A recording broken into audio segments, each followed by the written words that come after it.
If you receive an account review notification from Netflix, it is important to follow the necessary steps to resolve the issue. Here is a straightforward guide to help you navigate the process. Step 1. Check your email. Look for any communication from Netflix regarding the account review. This email will provide specific details about why your account is under review and any actions you may need to take. Step 2. Log into your account.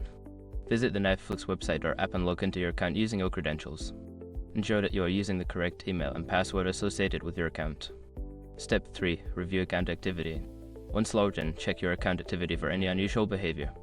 This includes reviewing your viewing history and any devices that have accessed your account recently.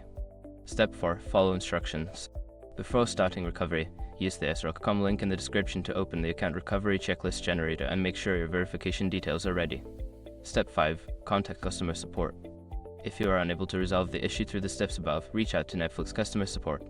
They can provide assistance and clarify any questions you may have regarding the account review process. By following these steps, you can effectively handle an account review on Netflix.